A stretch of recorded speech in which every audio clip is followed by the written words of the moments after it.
Buenas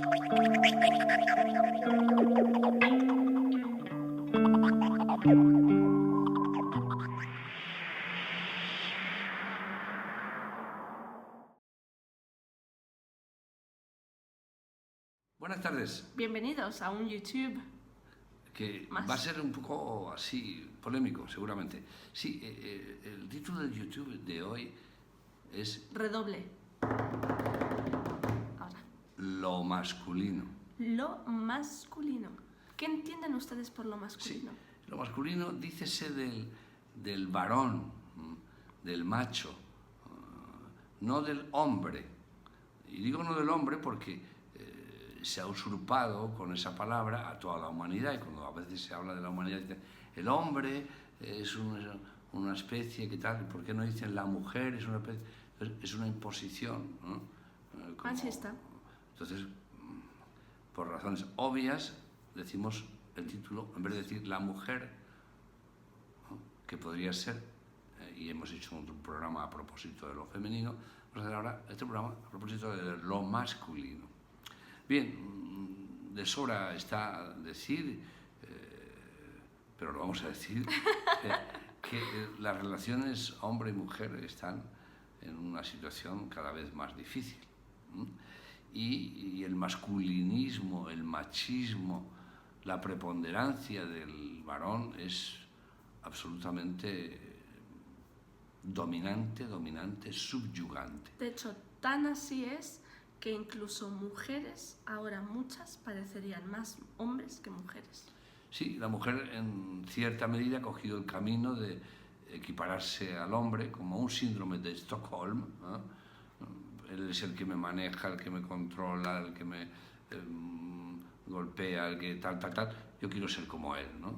Entonces se busca esa igualdad de derechos, igual que el hombre, etcétera, que no tenemos nada en contra, no, en absoluto.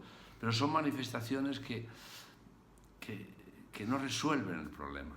Y decimos que no resuelven el problema porque, por una parte, lo femenino anda buscando su identidad y nos consta que, por nuestra parte, añadimos un microgramo de esa identidad a través del grupo de inspiración femenina de la Escuela Neichin. Pero ¿y lo masculino? Lo masculino se puede definir un poco más a través de la biología, a través de la historia genética, a través de la evolución. En consecuencia, podríamos decir, primero, que lo prioritario de lo masculino es que surge como una necesidad biológica y de especie, como un servidor. La primera característica del masculino es servir a través de proporcionar los recursos necesarios para el desarrollo de la especie, véase agricultura, véase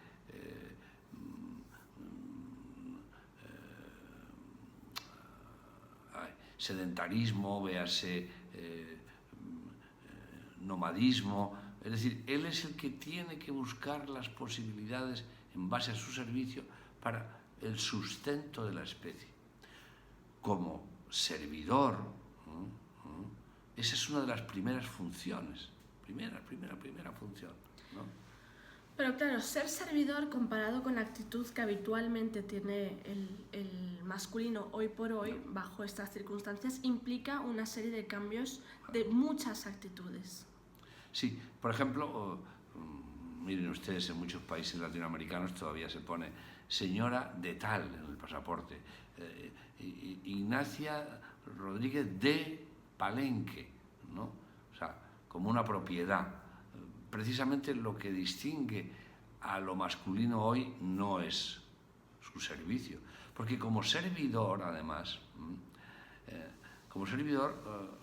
el primer acto de servicio debe de ser hacia lo femenino. Sí, porque la especie, al ser sexuada, ¿no?, tiene como componente fundamental la conjunción, ¿no?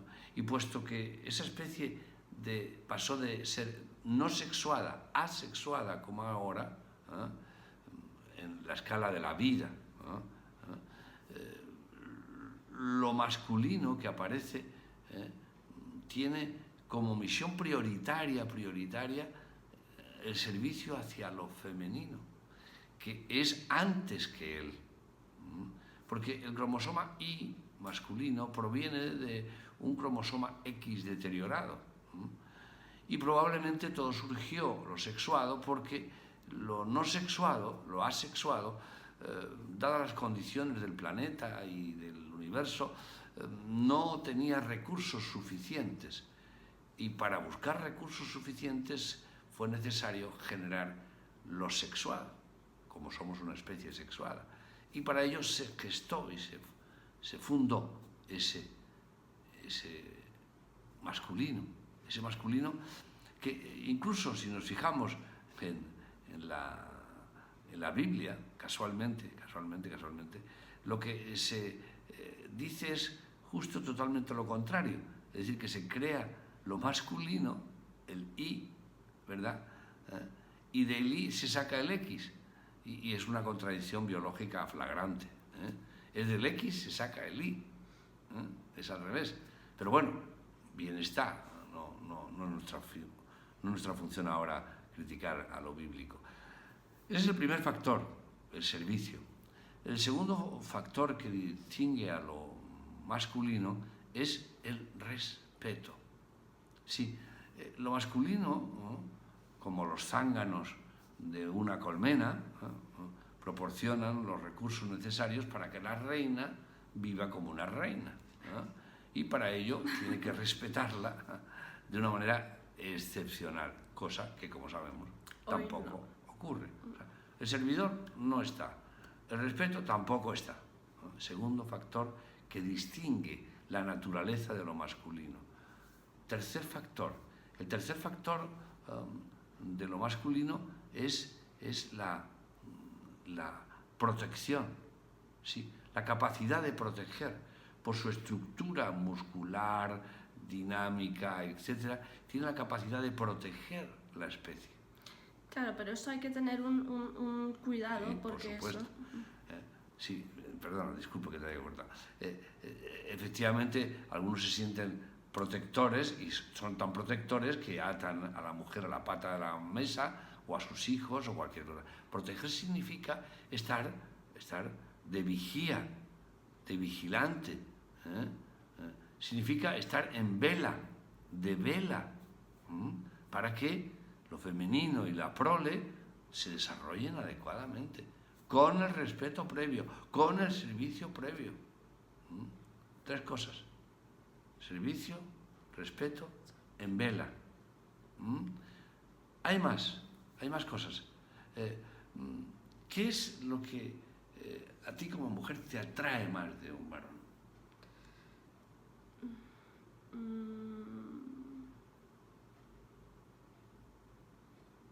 Ese espíritu aventurero. Espíritu aventurero. Bien. Quizás está lleno dentro del servicio de buscar el alimento de la especie. Pero sobre todo cuando ves que no son cobardes. Bien, también hay que ser valientes, ¿no? Porque tienen la encomienda de servir, y el servidor tiene que ser valiente, respetuoso, estar en vela, y tener la suficiente imaginación y fantasía para crear, para recrear las condiciones habituales que mantengan un equilibrio, una estabilidad a la especie y especialmente a lo femenino. Pero hay otra cosa ligada, que lo acabamos de decir ahora de pasada, que es esa creatividad y esa fantasía de lo masculino, que lo que persigue es generar la alegría en lo femenino y generar la alegría en la comunidad. El humor y el sentido del humor debe de ser algo prioritario en el masculino. Ese sentido de crear alegría y sonrisa es importantísimo.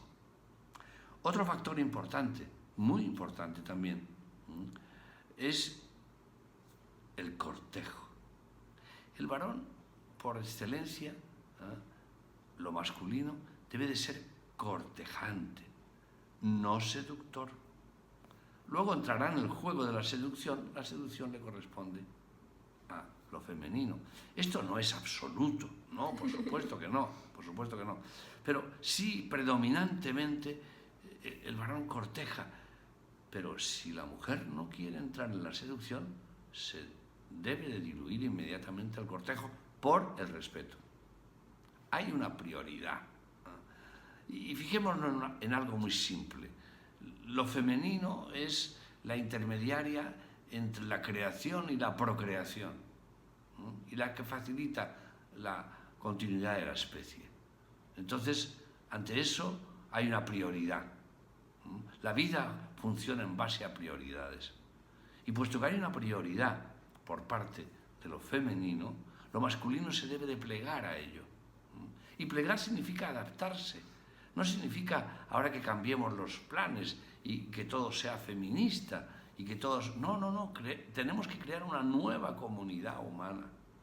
Y en base a saber cuál es el papel de los masculinos y que descubra la mujer efectivamente cuáles son las cualidades de lo femenino, podremos entrar en una verdadera sintonía, una verdadera sintonía, que nos permita realmente entrar en momentos de liberación.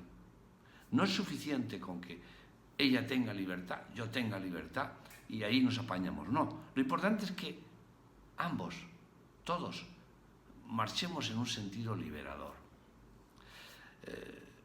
Yo quiero que tú añades alguna otra cosa, que tú eches de menos a lo masculino o que te gustaría ver en lo masculino. Yo creo que lo masculino tiene una ternura muy especial. Y cuando se atreve a mostrar esa vulnerabilidad, esa ternura, esas emociones que habitualmente pues, no se permite por aparentar ser un macho y ser fuerte. Yo creo que eso tiene un encanto especial y una magia especial, ¿no? Bueno, yo creo que la ternura que puede desarrollar un masculino es en base a lo que ha visto de la ternura de lo femenino. No es una condición innata de lo masculino, no. Nace como consecuencia de la impresión que le produce la ternura de lo femenino. Y por ello, lo masculino, a la hora de ser tiernos, pues andamos un poco torpes, ¿no? Pero nos conmociona, nos impresiona la ternura de lo femenino. Y eso nos hace ser tiernos también. Tengas en cuenta que el masculinismo y el machismo decía y sigue diciendo, el hombre no debe de llorar, el hombre no debe de emocionarse, el hombre... Llega un momento en que el macho es como un, no sé, como una espada continuamente pinchando y clavando, ¿no? En fin, no sé, si quieres añadir alguna cosa más así específica. Yo creo que, no hay nada que demostrar tampoco, ¿no? Cuando uno deja de estar demostrando continuamente algo, lo que surge es algo muy sincero, ¿no? Muy natural y muy único de cada uno. Y si dejáramos esa necesidad de mostrar que somos algo y simplemente fluyéramos, ¿no?, en lo que se va sintiendo, pues creo que se podría percibir mucho mejor lo que realmente somos cada uno. Sí, es costumbre en el machismo, claro, que el hombre exprese que él es el más importante, que se muestre ante la mujer como el gallo, como kikiriki, para que la mujer quede impresionada, etcétera, ¿no? Y son pocos los varones que tratan de pasar desapercibidos hasta cierto punto. Todos tenemos nuestro kit, ¿no?, de personalidad o de animismo, como quieran llamarle, ¿no? Pero sí es muy importante que ese don de importancia personal que tiene el varón por el hecho de ser varón, ¿no?, se disuelva, ¿no?, y se coloque en la disposición del servidor, si es que siempre vamos a volver al principio, ¿no? Y es importante que todos estos detalles se cuenten. Había y habrá y hay muchos más, pero yo creo que esto nos puede servir de coordenadas, ¿no?, sin que se pretenda que uno domine al otro, etcétera, etcétera. Y bueno, seguramente volveremos sobre el tema en otro momento. Pero hasta aquí lo dejamos. ¿Te parece? Que ha sido, vamos, un masculino identificado. Bueno, eso pensamos. Gracias. Chao. Chao, chao.